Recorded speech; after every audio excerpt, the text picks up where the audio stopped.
Olá, bem-vindos ao podcast Deuses e Devotos. O meu nome é Marcos André, eu sou professor de História e este é um podcast dedicado à história das religiões. Caso você não tenha ainda feito download nos episódios anteriores, eu peço encarecidamente que o faça, assim você vai estar ajudando esse podcast a crescer. E este é o episódio de número 28, a Reforma Protestante. Nós estamos em 2025 e esse ano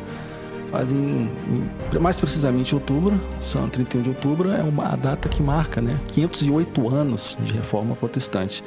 Eu tenho um outro episódio aqui no podcast sobre a biografia do Martinho Lutero e falo em linhas gerais sobre a Reforma Protestante. Não tem como falar, uma coisa está lógico associada à outra. Mas resolvi fazer esse novo episódio para, em linhas gerais, fixar ou detalhar um pouco mais, em linhas gerais, aí, a Reforma Protestante. Como todo mundo sabe, a Reforma Protestante aconteceu na Alemanha e foi liderada pelo próprio Martinho Lutero, E quando ele publica as 95 teses em Wittenberg, que são as famosas 95 teses, que ele critica a venda de indulgências pela Igreja Católica e outras práticas, Então esse ato, vai gerar uma disputa teológica e vai ganhar uma dimensão política e social muito grande na Europa. Então, entre os eventos políticos mais importantes está a famosa disputa de Leipzig, em 1519, onde Lutero vai debater as suas ideias contra teólogos católicos, ressaltando a sua ruptura com a Igreja Católica.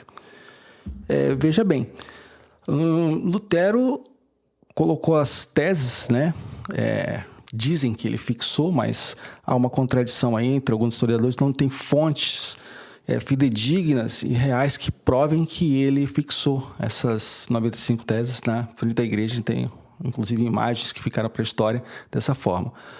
O mais plausível é que ele tenha mandado a carta para o arcebispo local e também a carta para o Papa Leão X. E como tinha o costume, depois é que vai haver uma fixação, uma divulgação das 95 teses, E então 2 anos se passam entre uma coisa e outra. E a gente pode, então, ficar se perguntando, mas a Igreja Católica, na época, tinha um poder político, um poder muito grande. Por que o Martinho Lutero não foi condenado, expulso e tal, da Igreja e não sofreu uma pena? Lógico, ele foi protegido pelo poder regional, E porque os príncipes alemães viram isso uma grande oportunidade de enfraquecer o poder da igreja e, lógico, tomar conta das riquezas da igreja, porque a igreja, na época, era a maior detentora de terras. Então, isso seria uma liberdade social e política de poder muito grande se você enfraquecesse o poder da igreja, Então, em 1519, vai ter essa disputa contra teólogos, E vai ser acalorada, As grandes questões vão ser ali debatidas, Então, a causa da reforma, ela vai incluir a corrupção dentro da igreja, a venda de indulgências, a centralização do poder do Papa, Além de críticas à moral e à doutrina eclesiástica da época. Então, as consequências vão ser profundas na Europa, A fragmentação da cristandade ocidental em várias confissões protestantes, e o fortalecimento do poder político regional, especialmente, lógico, no Sacro Império Romano Germânico, onde os príncipes adotam o protestantismo como forma de afirmação de autonomia frente ao poder papal. Então, a reforma vai provocar guerras religiosas, um exemplo é a Guerra dos 30 Anos, e leva a mudanças sociais e culturais, incluindo o estímulo de liberdade de consciência, a tradução da Bíblia para línguas vernáculas. E esses são impactos duradouros no desenvolvimento político e cultural da Europa. Então, os fundamentos teológicos da reforma baseiam-se em quê? Na valorização da fé individual, na autoridade da Bíblia sobre a tradição eclesiástica e na exclusão da autoridade papal. Então, isso vai estabelecer uma concepção nova de cristianismo, E vai influenciar profundamente a história mundial, a cultura ocidental e a organização da sociedade moderna. Então, em resumo, a Reforma Protestante é um marco histórico que não apenas transforma as estruturas religiosas. Isso também vai provocar uma mudança política de grande alcance e vai consolidando assim, o papel do indivíduo e da consciência na história do cristianismo e da Europa. Mas E a igreja, né? Como que a igreja estava antes da reforma? Porque se há, lógico, uma reação contra, é porque existe uma causa, e a causa ela está, lógico, dentro da igreja, do qual Martinho Lutero fazia parte, né? Então, antes da reforma protestante, a igreja católica vai ficar com o poder, eu preciso, abalado por diversos fatores que gera crítica e contestação. Então, desde a Idade Média, a igreja enfrenta ali crises, né, de alteração devido a questões como acumulação excessiva de terras e riquezas, corrupção dos clérigos, né, abuso de poder, a tal venda de indulgências, e vai levar a uma insatisfação generalizada. Então, esses problemas vão acabar minando a autoridade moral e espiritual da igreja, preparando aí, lógico, um vasto arsenal, um vasto terreno para críticas, né, que o Martinho Lutero faz e outros reformadores também. Então, houve uma divisão dentro do próprio catolicismo, especialmente ali relacionada ao chamado Cisma do Ocidente, que aconteceu entre 1378 e 1417. E houve aí a ascensão de dois papas rivais, né? Um em Roma e outro em Avignon, na França, né? Isso se deu por conta de uma votação para escolher o Papa que foi contestada e acaba tendo uma briga e acabam elegendo outro Papa e ele vai colocar a sede da Igreja Católica em Avignon, na França. Depois eles anulam, né, fazem uma nova eleição e vai ter um novo Papa, mas isso é uma coisa muito curiosa. Então, o papado de Avignon, também conhecido como cativeiro papal, ele é caracterizado por uma submissão dos papas à influência política da monarquia francesa. Porque ao estabelecer um papado nessa região, ele vai ficar submisso ao monarca local. E isso vai causar um grande problema, né?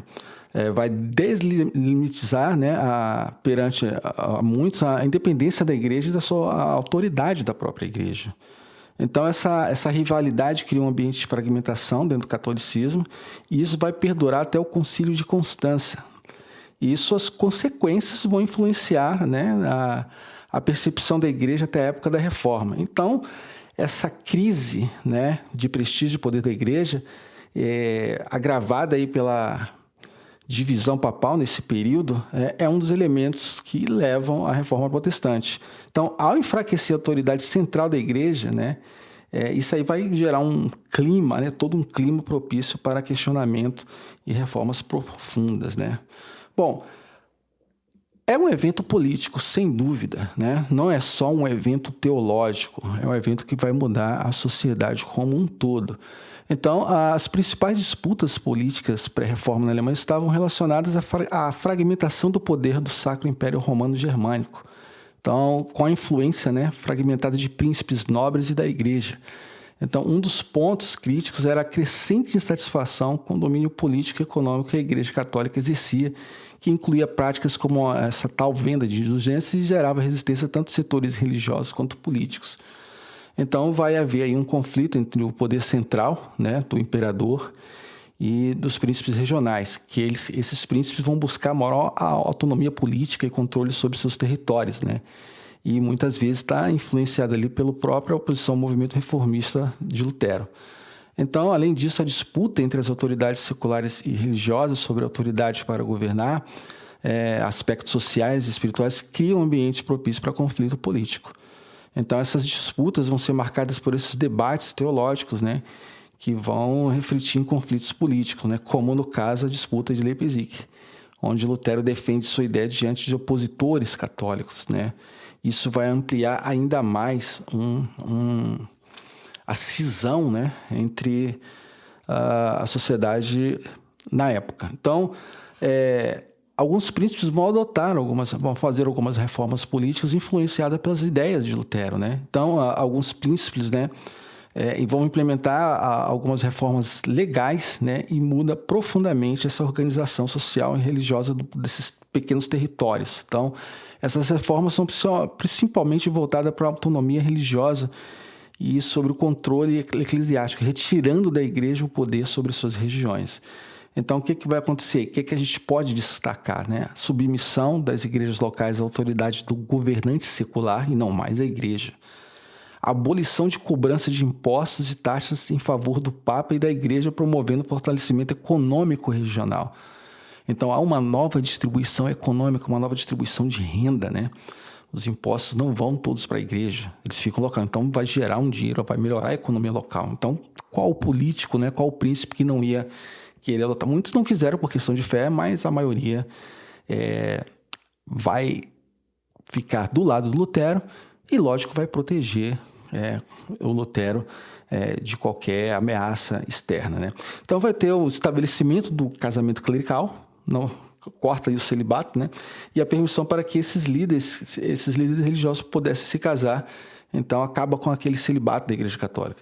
Então, há uma reorganização da assistência social, de serviço comunitário e da autoridade civil que passa a administrar diretamente as funções que antes eram ligadas à Igreja. Então, essas reformas ajudam, lógico, a consolidar o poder desses próprios príncipes e, ao mesmo tempo, que enfraquece o controle da Igreja. Então, vai fomentar a criação de um Estado independente, com maior independência política e econômica da autoridade papal.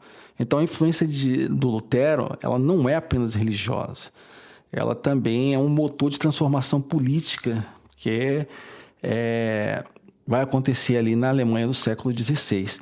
E as tais 95 teses e suas influências, né?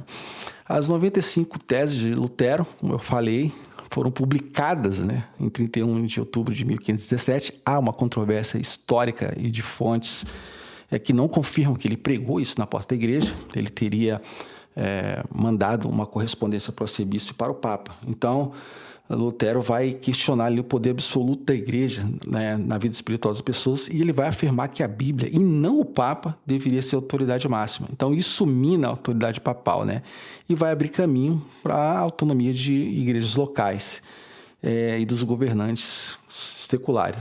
Então, o entendimento predominante era da centralidade do papado para a salvação. Então, vamos resumir.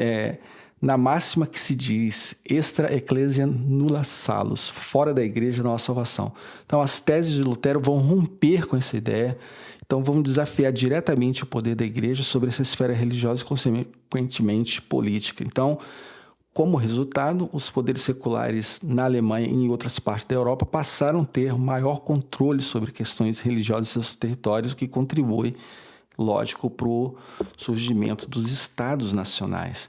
Então, as 95 teses, elas marcam, né, o início de um processo que redefine a relação entre igreja e Estado. Ela vai enfraquecer o domínio eclesiástico e favorecer a emergência, né, do poder secular. Então, vai promover um novo equilíbrio das autoridades religiosas e governamentais. Então, Lutero vai ser, lógico, excomungado, né?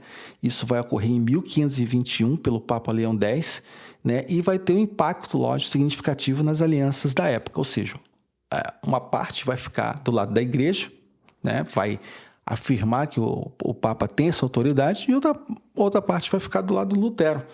Então, isso tem também uma implicação política, né? Então, essa excomunhão, né, acabou por gerar alianças políticas entre alguns príncipes que viam na reforma uma oportunidade de afirmar a soberania territorial e limitar mais uma vez aí o poder imperial. Por outro lado, a igreja e os governantes católicos formam as suas alianças para combater o avanço do protestantismo, né, criando conflitos, né, que vão se prolongar por décadas e vai incluir algumas guerras religiosas. Então, a excomunhão não apenas isolou Lutero do ponto de vista religioso, né? Ela vai polarizar a cena política alemã e vai provocar um redesenho das alianças entre esses príncipes, né? Suas posições religiosas. Então, isso abre, lógico, um caminho para o poder civil assumir esse maior controle. E, é lógico, a gente não pode deixar de falar, de citar sobre as 5 solas, as famosas 5 solas, né? Que está ali no cerne da Reforma Protestante e as suas consequências. Então, as 5 solas da Reforma Protestante são 5 princípios teológicos que vão ali sintetizar os principais ensinamentos de Martinho Lutero, né? Enfatizando ali a centralidade da Bíblia e da fé em Cristo e rejeitando práticas da Igreja Católica. Então, a sola Escritura diz que somente a Escritura, a Bíblia, nesse caso, é a única autoridade infalível em questões de fé e prática, acima das tradições eclesiásticas. Sola fide, somente a fé. A salvação é alcançada apenas pela fé em Jesus Cristo, não pelas obras ou méritos humanos, né? E vai ter aí, lógico, sempre uma certa discussão e contradição teológica que, por exemplo, no caso ali dos evangelhos, o próprio evangelho de Tiago fala ao contrário, né? Sola gratia, somente a graça. A salvação é um dom gratuito, né? De Deus, não algo que pode ser conquistado ou comprado. Aqui ele está indo contra totalmente a vinda de indulgências pela igreja. E solos Cristo, somente Cristo. Então, no princípio de Martinho Lutero, Jesus Cristo é o único mediador entre Deus e o homem. Ele vai rejeitar a mediação do Pai, ou do Papai, ou dos santos, enfim, entre o homem e Deus. Então, ele vai negar essa questão dos santos da igreja. Só lhe deu glória, somente a Deus a glória. Toda glória deve ser dada somente a Deus, não a homens ou instituições. Bom, as consequências desses princípios vão ser profundas para a história da Reforma Protestante, né? Elas causaram a divisão irreversível da cristandade, enfraqueceram o poder da Igreja Católica ao transferir a autoridade religiosa para a Bíblia e a consciência individual. Então isso vai promover, lógico, uma maior liberdade religiosa e abre, lógico, o caminho para a criação de diversas igrejas protestantes, além, lógico, de estimular a alfabetização e o pensamento crítico, né, ao promover a leitura da Bíblia em línguas vernáculas, ou seja, vai popularizar a Bíblia, né? E, politicamente, a reforma enfraquece o controle da igreja sobre o Estado, fortalece a autonomia dos príncipes e o surgimento dos estados modernos. Então, socialmente, ela vai ali gerar os valores que influenciaram o desenvolvimento da democracia e dos direitos individuais. E você, o que acha sobre a reforma protestante? É lógico que vai ter aí uma reação da Igreja Católica, mas isso aí fica para um outro episódio que a gente pode fazer, lógico, a contra-reforma, que vai ser a reação da Igreja Católica, lógico, para não perder o seu poder de influência. A Igreja Católica vai lançar mão aí de algumas reformas dentro dela para reagir contra essa rebeldia do monge Martinho Lutero.